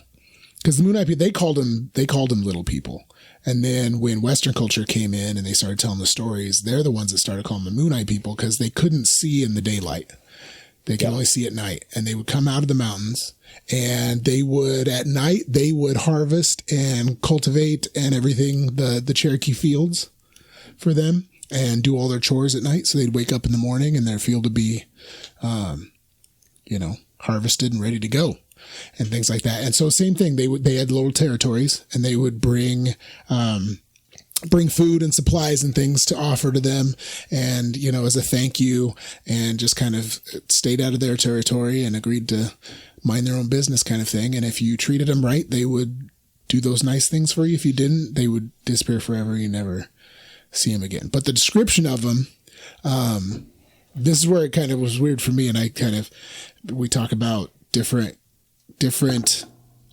cultures seeing the same thing in different parts of the world. Is it in Peru where they have the ant people that they talk about? Well, when they described the Moon-Eyed people, it reminded me of the ant people, and I think it's in Peru where they describe the little gray-skinned, big black eyes climbing out of the mountains at night. to do things for him. And I was like, this sounds exactly like the ant people of South America, but this is clear up in North America in the Appalachians. You know, and I guess there's a possibility that the story and culture could make it that far, but that's interesting that two different mountainous cave systems, and they're describing the same things. I found something pretty drastically different than you then. Okay. Because what I found was that the Moon-Eyed people were the Cherokee had actually drove them out of Cherokee Nation. Okay. So they now no longer lived in Cherokee Nation. So it was the other ones that we were talking about before. And that's who was helping them out at night and stuff. Okay. And so the Moon-Eyed people, the Cherokee attributed all of the like major building and infrastructure areas that they had come upon. They said that the Moon-Eyed people were the ones that built that. And so then the Westerners who came over were like, no, it was clearly like your ancestors. Right. It was Native Americans who built it, clearly. And there's to this day... it was Europeans that came over and built it, and you guys took it from them. There's to this day a wall that the Cherokee said the Moon-Eyed people had built on top of this mountain in order to protect themselves against the Cherokees once the Cherokees started to drive them out. And there's a wall on the top of the mountain. That wall still exists to today. You can go see it. And the Westerners were like, clearly that's just another Native American tribe. And the Cherokees were like, no, these were the Moon-Eyed people. Like this is our history, not yours. Yep. And so then the Westerners, the Europeans came over and basically were like, no, your history is wrong. Right. You were battling against other Native American tribes, but the Cherokee are adamant that no, these were the Moon-Eyed people that had built all of this stuff in order to protect against us. Right. And again, going back to kind of what I had talked about with the storytelling, it's like the Cherokee Nation has a very vibrant, rich storytelling culture within them. And so it's hard for me to believe that they would just make up an entire different race of people, because if you're going to war with it, because they kicked them out of the region. They won the war. Yep. Why would you explain them in a different way? You would want to explain as like, we beat these powerful, big, huge, giant. Yeah, you'd be like, oh, we beat up a bunch of little people with that couldn't come out in the daytime. You wouldn't change it to be like nerf the story. That makes sense. So but apparently the Moon-Eyed people survived. They just had to move to a different place. Yep. And so it makes me wonder if maybe they did migrate a little bit. Maybe I did see a theory too, and I don't remember if we talked about it or not when when the Moon people came up, but like there's a theory too that they were actually, that it was another Native American tribe, but they had a huge high number of albinism in that group. And so that's why they couldn't come out in the sun. So it was another Native American tribe, but they had this huge high percentage of albinism. I can't remember if it's the Cherokee or not, but one of the Native American nations has a way higher percentage than the average percentage of albinism that comes through in their DNA. Yeah. And so that was one of the explanations, is maybe this was, that the people they drove out was just a rival tribe that had albinism. It's a very Western, there's nothing supernatural kind of explanation for it. And it just, I don't know that I can wrap my mind around an entire tribe. It's of so albinos. Weird. I don't know. It's so weird though, because like, I don't know, when we read about history, like if we read about like Troy, and they built the Trojan horse, and that Troy, is that Troy? Yeah. Okay. Yeah. They built the Trojan horse and stuff like that. We read that, we're like, oh yeah, they totally did that thing. Like that must have happened in some capacity. That must have happened. But when we look at the Native American history, we're like, clearly it was just another tribe. Yeah. Well, when people were writing their books about, in the 1800s, writing their books about Native Americans, they painted the picture of this savage, they're not intelligent like we are. They're, as close to animals as they can make them, and dehumanizing them, at the same time. And so we get a lot of things where there was, different, scientific advancements that, they couldn't have done that. Languages. There was a book that said that one of the tribes in that area had to be of Dutch descent or something like that, because the language they were speaking definitely wasn't the king's English. Well, why would they be speaking English? And so the language they were speaking, they didn't understand it, so they attributed it to another language that they didn't speak and said, oh, that's what language they were speaking. Yeah. Just that closed mind thinking, it's just, yeah. Yep. And that's all we had to go off of for history was whoever was writing the books. Right. And there was there's two periods in time, where there was a distinct and intentional push away from looking at these historical takes as being literal, right, and more figurative.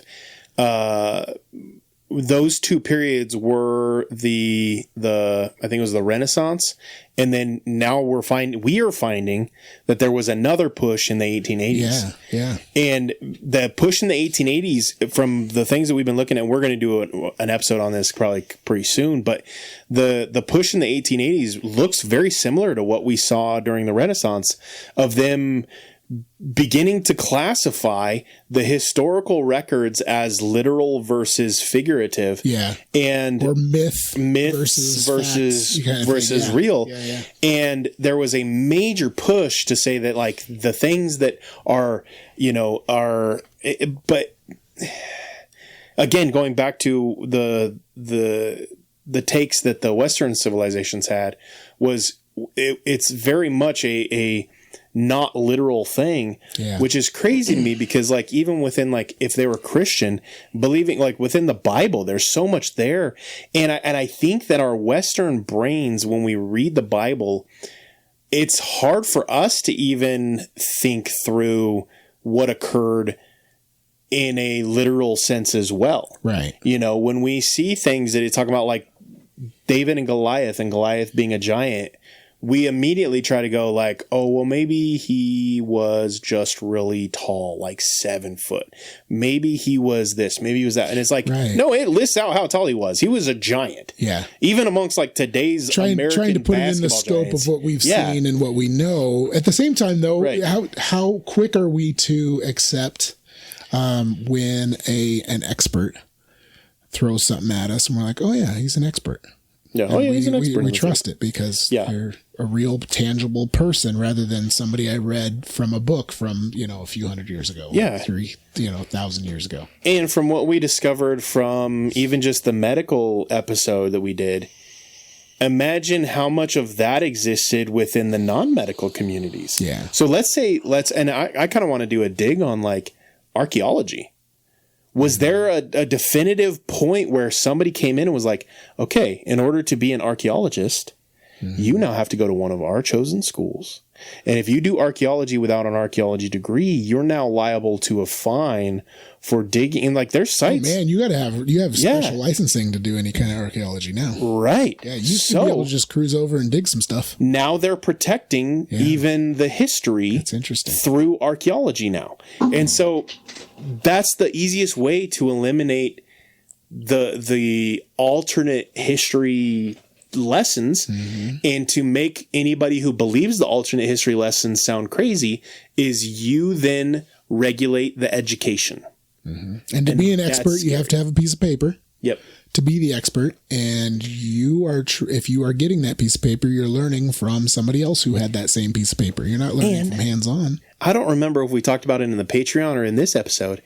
We talked about how little of importance the things that I learned in college actually has reflected into my life and my career. Yeah.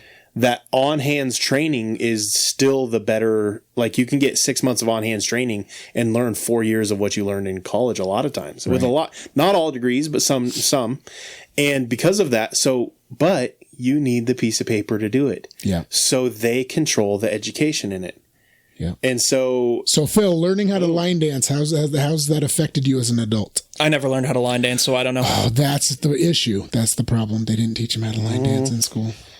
Did you square dance? No. See, I don't was, dance. That was mandatory curriculum. I do not dance. I had a.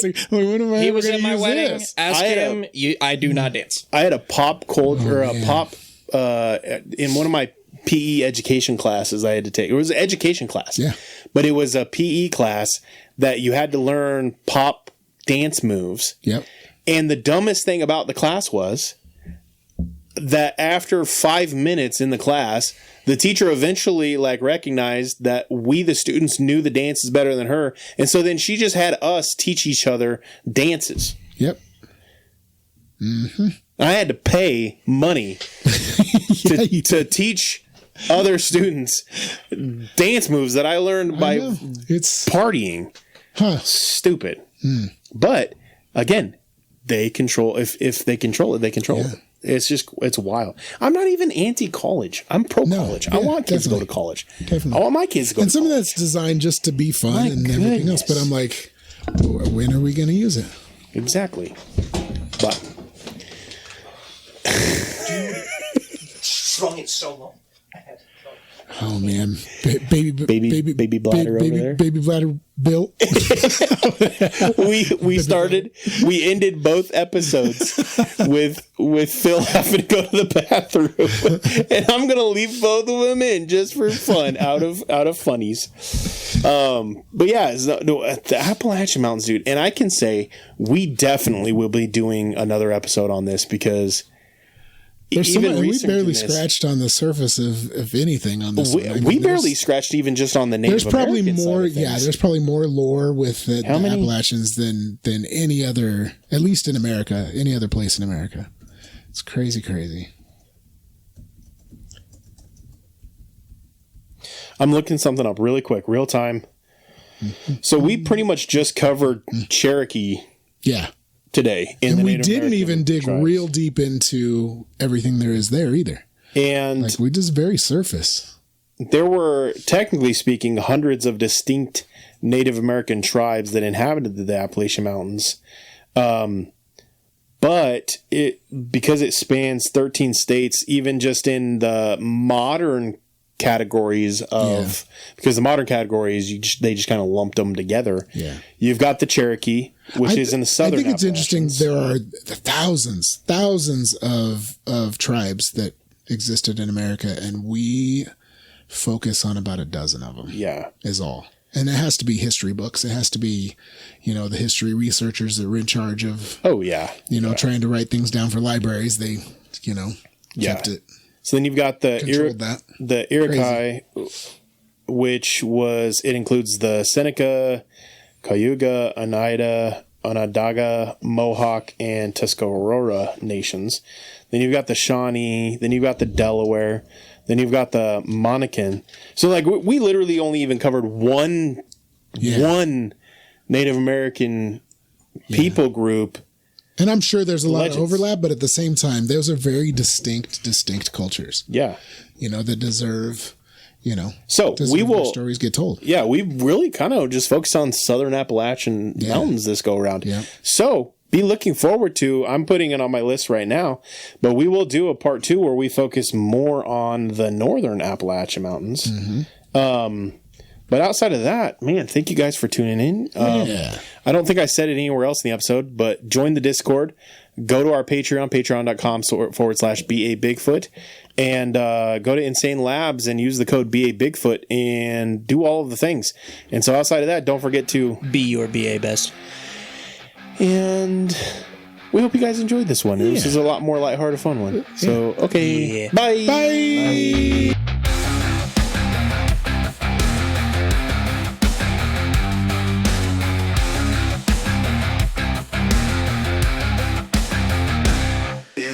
Ancient days of giants, when the earth was wild and free, a creature roamed the valleys, cloaked in mystery. Is he born of angels' blood and man, a Nephilim so tall, or a shadow of the fallen, yet heeding the Maker's call? He's a biblically accurate Bigfoot, with a lineage from the skies. Not a myth or legend, but a truth that never dies. Is he a remnant of the Nephilim, a titan standing tall? Or does he have the word of God upon him, the last to hear the call?